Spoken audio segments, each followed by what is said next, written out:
সামাজিক গণমাধ্যমে কর্নেল হাসিনুর রহমান সাহেবের একটি বিবৃতি প্রকাশ পেয়েছে। সেখানে তিনি বলেছে যে 30,000 জাসদের সদস্যদের হত্যা করেছেন বঙ্গবন্ধু। উনি প্রথমেই 30,000 মুক্তিযোদ্ধা হত্যা করছেন। শেখ মুজিবুর রহমান পুরোটা নিজের করে নিছেন, আমিত্বের মধ্যে ছিলেন, তারও কোনো অবদান দেন।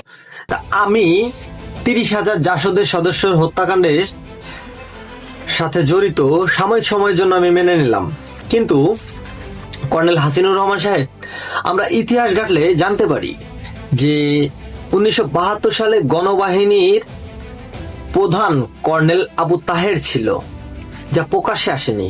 শেখ মুজিবুর রহমান সাহেবের হত্যাকাণ্ডের সাথে কর্নেল আবু তাহেরের ভূমিকা কি ছিল, এটা বাঙালি জাতি ভালো করে জানে। আচ্ছা, বঙ্গবন্ধু এবং আবু তাহের সাহেবকে নিয়ে না হয় আমরা অন্য আর একদিন আলোচনা করব, কিন্তু আপনার ব্রেন যদি সচল থাকে বা আপনি যদি সুস্থ মস্তিষ্কের হয়ে থাকেন, তাহলে 2018 সালের 9ই আগস্ট এর কথাটা যা মনে হয় আপনার মনে থাকার উচিত, যে সেখানে আপনি সেনাবাহিনীতে বিশৃঙ্খলার দায়ে আপনাকে সামরিক আইন অনুযায়ী 4 বছর 3 মাসের কারাদণ্ড দেওয়া হয়। এটা কিন্তু শেখ হাসিনা দেয়নি। হয়তো এতদিনে সামরিক আদালতের সাজা খেটে আপনার ঘাড়ে পাকিস্তানি ভূত চেপে গেছে, নয়তো এতদিনে জেল থেকে বের হয়ে আপনি পাকিস্তানিদের মতনই পাগলের প্রলাপ বকছেন। আচ্ছা, আরেকটু যদি আমরা ইতিহাস থেকে দেখি যে হাসিনুর রহমান সাহেব হরকাতুল জিহাদের নেতা মাওলানা ইহাইয়ার সাথে গোপনে বৈঠক এবং জঙ্গি কার্যকলাপের জন্য আপনি যোগাযোগ রাখতেন, এবং নিষিদ্ধ হিজবুত তাহরির 3 সদস্যর সাথে দেখাও করেছিলেন।